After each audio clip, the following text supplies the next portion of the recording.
ಇಲ್ಲಿ ಕೊಲೆ ಕೇಸಲ್ಲಿ ಅವನು ಜೈಲಲ್ಲಿದ್ದದ್ದು. ಈಗ ಆಲ್ರೆಡಿ ಒಂದು 6 ವರ್ಷ ಶಿಕ್ಷೆ ಅನುಭವಿಸಿದ್ದಾನೆ ಅಲ್ಲಿ ಆಲ್ರೆಡಿ. ಏನು ಕೊಲೆ ಕೇಸು? ಹೆಂಡ್ತಿಗೆ ಕೊಲೆ ಮಾಡಿರೋದು. ಕೊಲೆ ಮಾಡಿ ವಾಲಂಟ್ರಿ ಅವನೇ ಸರೆಂಡರ್ ಆಗಿರೋದು. ಅವ್ರ ಮನೆ ವಿಚಾರ ನಮಗಂತೂ ಗೊತ್ತಿಲ್ಲ ಏನಂತ. ಈಗ ಆಲ್ರೆಡಿ 6 ವರ್ಷ ಜೈಲು ಶಿಕ್ಷೆ ಅನುಭವಿಸಿದ್ದಾನೆ ಈಗ. ಸರ್ ನಮಗೆಂದರೆ ಸರ್ ಇಲ್ಲಿ ಇತ್ತೀಚೆಗೆ ಇವರು ಕಿಡ್ನಿ ಫಿಲ್ಮ್ ಇದು ಮಾಡಿರೋದವರು.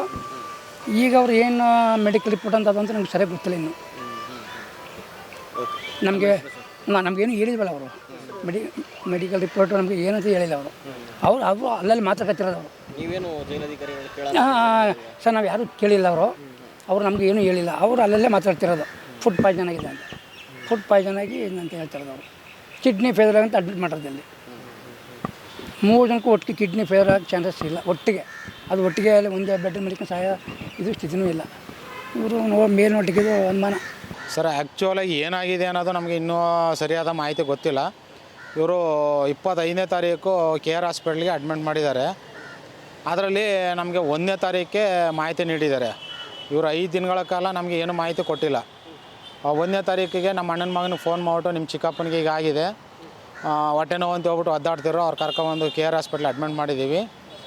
ಈಗ ಅವರು ತುಂಬ ಸೀರಿಯಸ್ ಕಂಡೀಷನಲ್ಲಿದ್ದಾರೆ, ನೀವು ಬಂದು ನೋಡಿಕೊಂಡು ಅವ್ರನ್ನ ಏನಂತ ತಿಳ್ಕೊಂಡು ಹೋಗಿ ಅಂತ ಹೇಳ್ಬಿಟ್ಟು ಫೋನ್ ಮಾಡಿದ್ರಂತೆ. ಆಗ ನಮ್ಮ ಅಣ್ಣನ ಮಗ ಬಂದ್ಬಿಟ್ಟು ಮಾಹಿತಿ ತಗೊಂಡು ಹೋಗಿದ್ದಾನೆ. ಅವ್ನು ಬಂದಿದ್ದಾಗ ಅವನು ಸುಮಾರಾಗಿ ತೊದಲಾಗಿ ಮಾತಾಡ್ತಿದ್ದಂತೆ. ಆಗ ಏನು ಎತ್ತಲ ಯಾಕೆ ಹಿಂಗೆ ಮಾಡ್ಕೊಂಡಿದ್ರೆ ಏನಾಗಿದ್ದು ಅಂತ ಕೇಳ್ತೀಯ. ನಾನು ಕೇಕ್ ತಿಂದು ಬಿಸಿಬೇಳೆಭಾತ್ ತಿಂದಿನಿ, ಇನ್ನೇನು ಮಾಡಿಲ್ಲ ನಾನು ಅಂತ ಹೇಳಿದ್ರಂತೆ. ಅವ್ರಿಗೆ ಇವರು 20ನೇ ತಾರೀಕೆ ಆಗಿರೋದ್ರಿಂದ ಇನ್ನು 4 ಜನ ಇವರು ಮಲಬದ್ಧತೆ ರಿಸರ್ಚ್ ಏನೂ ಮಾಡಿಲ್ವಂತೆ. ಆಗ ಅವರು 25ನೇ ತಾರೀಕಲ್ಲಿ ಹೊಟ್ಟೆ ನೋವು ಅಂತ ಹೇಳಿದಾಗ ಅವ್ರು ತಗೊಬಂದು ಅಡ್ಮಿಟ್ ಮಾಡಿದ್ದಾರೆ. ಇಲ್ಲಿ ಕರ್ಕೊಂಬಂದು ಅಡ್ಮಿಟ್ ಮಾಡಿದಾಗ ಇವ್ರದ್ದು 2 ಕಿಡ್ನಿಗಳು ಫೇಲ್ಯೂರ್ ಆಗಿದೆ, ಇವರು ಬದುಕೋ ಚಾನ್ಸಸ್ಸು ತುಂಬ ಕಮ್ಮಿ ಇದೆ, ಅವ್ರ ಮನೆಯವ್ರ ಕಡೆಗಳೆಲ್ಲ ಹೇಳ್ಬಿಡಿ ಅಂತ ಹೇಳ್ಬಿಟ್ಟು ಹೇಳಿದ್ರಂತೆ ಡಾಕ್ಟ್ರು. ಆಗ ಪೊಲೀಸ್ನವರು ನಮ್ಗೆ ಮಾಹಿತಿ ಕೊಟ್ಟಾಗ ನಾವು ಬಂದು ನೋಡ್ಕೊಂಡು ಹೋಗಿದ್ವಿ ಸರ್. ನಾನು ಮೊನ್ನೆ ಭಾನುವಾರನೂ ಬಂದು ನೋಡ್ಕೊಂಡು ಹೋದಾಗ ಅವರು ಜ್ಞಾನ ಇಲ್ಲ ನಮ್ಮ ಕಡೆ, ಅವ್ರು ಇಷ್ಟ ಬಂದಾಗ ಇರ್ತಿದ್ರು.